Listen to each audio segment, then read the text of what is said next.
Fala pessoal, hoje eu quero mostrar para vocês um case real de planejamento de um casal que eu fiz recentemente, indo do zero até a aposentadoria. E eu dividi aqui para mostrar para vocês em três camadas, tá? E é isso que eu queria apresentar aqui junto com vocês. Existem mais camadas, tá? Dentro de um planejamento financeiro, mas eu acredito que para a gente começar esse estudo aqui, fique legal e pelo menos essas três, e depois eu apresento mais para vocês. Inclusive, se vocês quiserem ver mais sobre isso, sobre até esse planejamento, vocês avisem, deixem depois nos comentários que eu posso trazer mais aqui. Mas vamos começar pela fundação, que é a primeira camada. E inclusive eu acho que essas três camadas já, se você ou não tem um planejamento ou está sentindo que está faltando aí alguma coisa no seu próprio controle, e eu acho que só de fazer esses três já vai ser uma virada de chave aí na sua vida. Primeira fundação. A fundação é a base de todo o planejamento financeiro, né? Então é essa base para que você consiga ter essa prosperidade, e a gente vai entrar em detalhes de todos eles mais para frente. Depois tem a segurança, e aí a segurança é a gente se proteger contra a maior parte dos imprevistos que podem aparecer na nossa vida. E terceiro, o crescimento, que é a multiplicação desse patrimônio justamente para conseguir alcançar os objetivos que a gente tem. E eu vou mostrar aqui na prática, no case real, como é que a gente faz isso. Tá? Então, primeiro, vamos falar dessa camada 1 aqui, dessa fundação. Na fundação, pessoal, a primeira coisa que a gente tem que fazer é definir os objetivos. Né? Se você não sabe por que você está fazendo um planejamento financeiro, dificilmente você vai fazer um planejamento financeiro, né? Na verdade, isso nem vai sair do papel. Então, a ideia é que a gente precisa entender. Até aqui está escrito errado. Fui fazendo aqui, duplicando as coisas e ficou errado. Então aqui está escrito simplifique o controle financeiro. Mas aqui na verdade é definição de objetivos. Tá? Então, o que você quer alcançar? O que vocês querem alcançar como casal? Esse casal aqui, eles queriam alcançar, atingir viagens. Eles queriam fazer viagens todos os anos, então R$ 20.000 por ano. E queriam uma aposentadoria de R$ 10.000 por mês em 30 anos. E atualmente eles não tinham absolutamente nada para esse objetivo. A partir desse momento, quando você define aonde você quer chegar, isso aqui é muito pessoal, tá? Cada família, cada casal vai ter alguma coisa, vai ter um objetivo diferente. Vai existir um segundo ponto aqui, que é definir quanto que eu preciso guardar para chegar nesse objetivo, né? E objetivos mais curtos, o cálculo ele é mais simplificado, né? Porque uma viagem anual, o valor que eu preciso definir por ano para fazer as viagens, a conta ela é mais simples. Se pegar o valor ali, dividir por 12, já vai funcionar. Não considera rentabilidade nisso. É isso que eu quero dizer, entendeu? Porque eu ainda considerei ali, mas se você não considerar, tá tudo bem. Para comprar um carro em 2 anos, também, se você não considerar rentabilidade, você está até mais seguro, né? Agora, quando você está falando de investimentos mais a médio prazo, né? Quero comprar minha casa daqui 5, 6 anos, quero me aposentar daqui 30 anos, aí a coisa já começa a mudar um pouco, né? Porque a rentabilidade já começa a fazer muito mais sentido. Inclusive, o quanto vai render de dinheiro para você nos seus investimentos é muito mais do que você vai aportar. Então aí já é importante você fazer algumas contas. E aí para chegar nesse valor aqui de poupança mensal, é necessário fazer algumas contas, tá? Eu não vou me aprofundar nesse vídeo aqui sobre como que eu cheguei nesse valor de 2.362. Inclusive eu posso num próximo vídeo mostrar exatamente para vocês como fazer, tá? Essas contas, deixar até uma calculadora para vocês, para fazer isso, tá? Mas a ideia é que esse casal vai precisar acumular algo em torno de 2,5 milhões de reais, e para isso eles vão ter que investir R$ 2.362, para chegar lá, tá bom? Então, beleza, vamos gravar esses valores aqui, porque com eles a gente vai para a próxima parte, que é a consolidação de contas.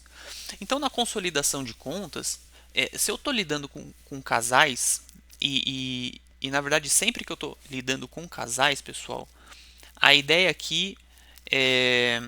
Acho que saiu a minha câmera aqui e eu vou continuar falando mesmo assim, porque eu não faço edição nos meus vídeos. Tá? Que já fique claro aqui para você que está me acompanhando que se eu conseguir arrumar a câmera, a gente vai embora. Se não, é, é vida que segue. Tá? Então, quando eu estou fazendo planejamento com casais, uma coisa que é muito importante para mim é a ideia de tentar unificar tudo. Porque é muito ruim para quem faz o controle. Normalmente é uma pessoa que vai fazer o controle do casal, né? Eu até acho improdutivo fazer com que as duas pessoas do casal fiquem fazendo um planejamento financeiro, né? Não acho que é legal isso. Então, uma pessoa só faz o controle financeiro. E aí uma pessoa tem que ficar pegando o extrato da conta de um, o extrato da conta de outro, e aí fica pedindo e tem que entrar na conta, e aí pega três cartões de crédito, e aí são duas contas bancárias de um ou duas de outro. Cara, isso não dá, é muito trabalhoso. Então, a melhor coisa que a gente pode fazer é centralizar todas as despesas que a gente tem numa única conta, certo? E a partir daí, com os gastos já todos centralizados, a gente facilita muito isso, né, para quem está controlando, tá bom? Então, sempre instruo a centralizar. No caso aqui, esses nomes são fictícios, tá, pessoal? Para ficar claro. Então, a ideia é que aqui esse casal centralizou no Itaú Conjunto e ficou um cartão só para cada um. Tá? Antes eram mais cartões, inclusive, então ficou centralizado um cartão para cada um. Se você não tem uma conta conjunta e está aí fazendo um planejamento com o seu marido, com a sua esposa, com o seu namorado, namorada, mas já mora junto há muito tempo, eu realmente sugiro que vocês tenham uma conta conjunta, é, pelo menos para as contas de casa, né? Para as contas do dia a dia aí, eu sugiro que vocês façam isso, porque vai facilitar muito a vida de quem faz esse controle. Avançando um pouquinho mais aqui na nossa fundação, aliás, na nossa fundação, a gente tem a organização do orçamento. Vamos retomar então. Eu já defini quais são os objetivos e eu já defini que eu vou centralizar as despesas. O que eu vou fazer agora? Eu vou organizar o meu orçamento, tá? Quando eu organizo o meu orçamento, o que eu faço é entender o quanto de dinheiro está entrando. Isso às vezes é um desafio para quem tem várias entradas diferentes. Mas se for mais fácil, ok, já organizei o quanto está entrando. A renda do casal aqui era 19 mil reais. A primeira coisa que eu vou fazer agora, aliás, a segunda, né, depois da renda, é separar o quanto que eu preciso investir, né, antes de pensar nas despesas. Eu quero saber o quanto que eu preciso guardar de dinheiro para alcançar os objetivos que estão lá em cima. Né? Eu quero viajar e eu quero me aposentar. No caso, o casal queria isso. Então eu preciso separar já o dinheiro dos investimentos, que dá R$ 3.938. E aí sim, depois eu vou colocar aqui o quanto está sobrando, né, de dinheiro para gastar, que são os 15.062. Beleza? Tá claro aqui? Aí assim, ô Guilherme, mas tá meio puxado, tá meio difícil aí, né, de me equilibrar, né, com essa despesa. O que eu faço? Cara, aí vocês vão ter uma outra discussão em casal, que é olhar o quanto está indo para despesa fixa, o quanto está indo para despesa variável e repensar o orçamento de vocês. Tá? Caso isso não esteja batendo, né? No caso os 15 estejam sendo pouco. Mas aí é uma discussão de orçamento que entra numa outra seara, tá bom? Depois, que na verdade é até discutível aqui, né? No próximo ponto, que é a categorização dos gastos. Porque quando você vai montar um orçamento, o que é um orçamento? É você olhar para esses 15 mil reais e dizer o quanto está indo para cada coisa. O quanto está indo para os gastos pessoais da Amanda, o quanto está indo para os gastos pessoais do Felipe, o quanto está sendo gasto com moradia, com alimentação, com mercado. E a partir disso, definir se essas coisas são de fato importantes para vocês ou se está simplesmente sendo gasto porque a vida está levando vocês a gastar isso. E às vezes acontece, né? Às vezes a gente fica levando as coisas tão no automático que a gente só gasta.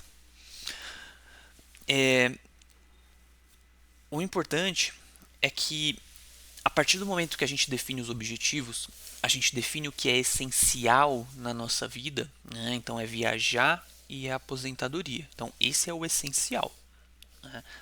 Todo o restante ele passa a ser desejável, né? É um desejo que a gente tem. Então a gente vai dar uma atenção, mas não é o essencial. O essencial a gente já definiu o que são os investimentos. Se alguma dessas outras coisas estiver consumindo o essencial, que são os investimentos, a gente precisa rever, né? E essa é uma tarefa difícil, uma tarefa que não é fácil. E ela sempre, pessoal, quando a gente fala de casal, ela tem que ser feita junto. Ela tem que ser feita em conjunto. Não pode ser feita de maneira arbitrária, não pode ser feita por uma pessoa só que diz para outro que tem que ser feito. Mas eu ganho, Guilherme, mas eu ganho a renda. Eu ganho dinheiro. Não importa. Guilherme, mas eu ganho mais. Eu ganho 80% e o meu marido ganha 20%. E aí? Não importa. Vocês precisam discutir essas despesas, essas prioridades sempre juntos. Porque no dia a dia, não importa quem ganha 20, quem ganha 80, quem ganha 70. Vocês vão gastar juntos. Vocês vão sair para comer. Um vai comer o filé mignon e o outro vai comer a linguiça. Não é isso que vai acontecer, né, gente? Vocês vão acabar comendo a mesma coisa, né? Vão acabar comprando roupas parecidas. Então, não pode haver essa distinção dentro do orçamento de vocês. Então, a fundação ela precisa ser muito bem conversada e feita, né, na prática, colocado a mão na massa. Quando a gente avança aqui para a camada de número 2, a gente tem essa parte, que é a parte é, primeiro da reserva de emergência. E aí na reserva de emergência, com o casal, com a Amanda e com o Felipe, eu não precisei me preocupar, porque eles já tinham uma reserva de emergência, mas eu fiz questão de colocar aqui, porque talvez para você seja um ponto importante, né? Então, pelo menos de 6 a 12 meses é importante que você tenha aí suas despesas guardadas num investimento que renda pelo menos 100% do CDI, e se isso é novo para você, é um lugar, um CDB de um bancão, tá? É um fundo de renda fixa, tá? Em algum lugar que tenha segurança e uma liquidez alta que você possa tirar a qualquer momento.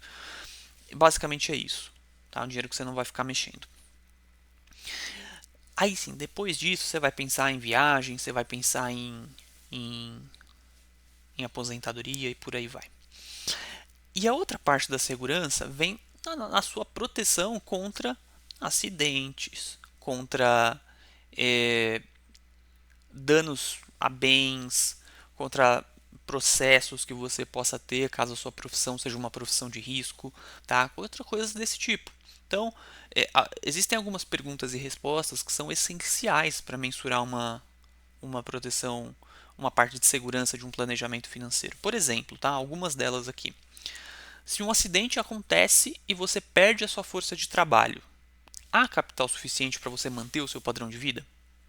Tá aí uma pergunta. Tá? Então, se você acha hoje que seguro de vida ou seguro de acidente é coisa para idiota e que é perda de dinheiro, tira isso agora da sua cabeça. Porque fazer algo desse tipo sem ter noção do que é, só porque um gerente de banco te ofereceu, porque um amigo te ofereceu e você fez para ter desconto em alguma coisa, em troca de um favor, aí de fato é uma idiotice. Mas entendendo como é que isso funciona dentro do seu planejamento, aí é o contrário, é uma coisa muito boa, tá? Então, você tem capital hoje, se você sofrer um acidente e não puder mais trabalhar para manter esse padrão de vida que você tem ou até aumentar, porque os custos podem até ficar maiores. Não. Então, se não tem, você precisa de um seguro de acidentes. E aí, a principal cobertura que a gente está falando é uma cobertura de invalidez permanente por acidente. Essa cobertura ela vai te dar um valor caso você sofra um acidente que esteja coberto ali, né, dentro da apólice do seguro, dentro das condições gerais da seguradora. E aí você recebe esse dinheiro, investe essa grana e fica recebendo o rendimento dali. É como se fosse a sua aposentadoria adiantada, tá? Alguma coisa nesse sentido. Se tiver dependentes, aí passa a ser um seguro de vida, porque aí você vai querer colocar uma cobertura de morte.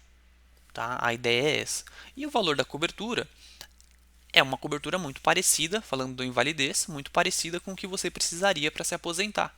Tá? É muito nessa linha. Eu já tenho um vídeo que eu falei sobre isso, inclusive, que eu vou deixar aqui na descrição.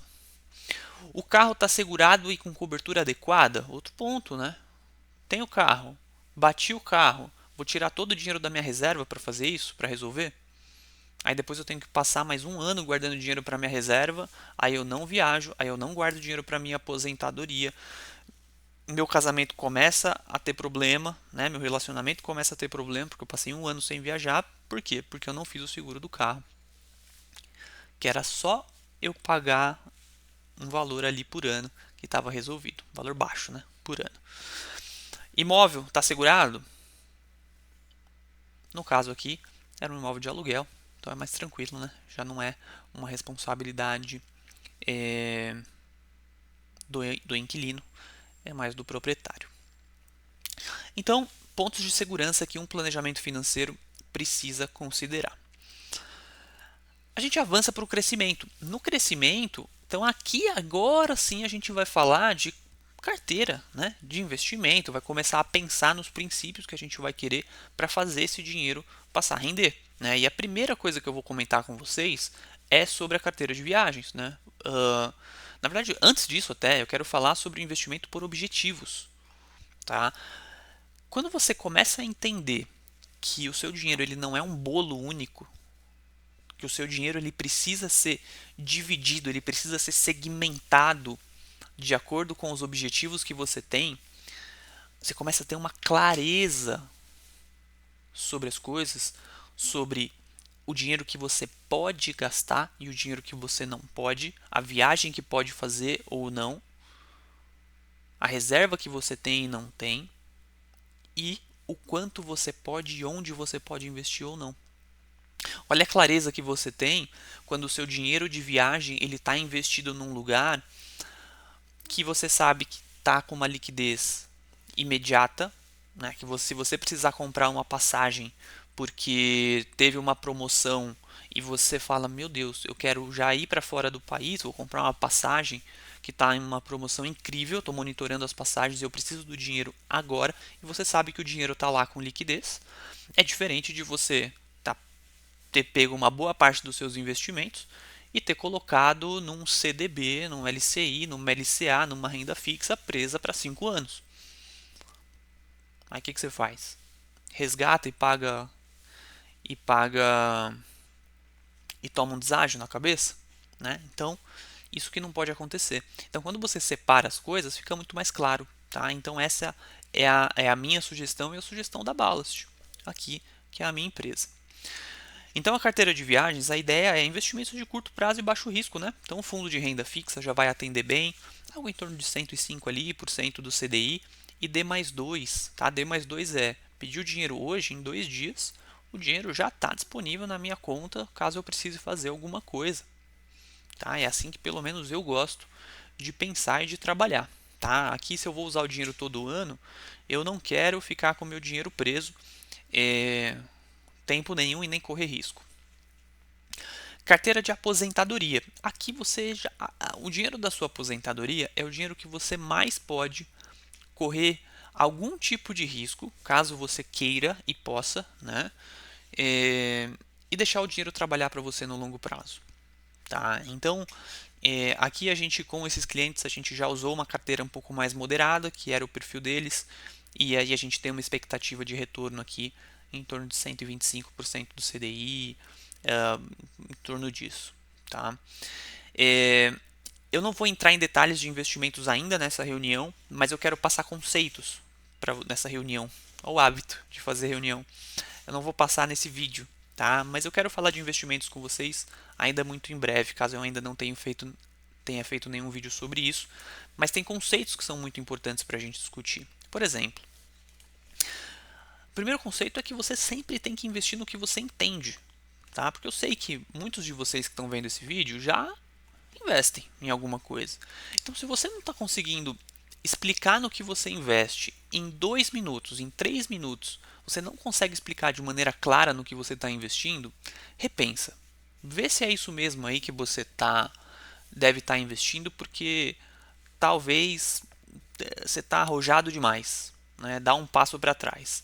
Ou então, vê se quem está te recomendando o investimento, se ele consegue explicar para você em 2 a 3 minutos de maneira que você entenda também o que é esse investimento. Tá?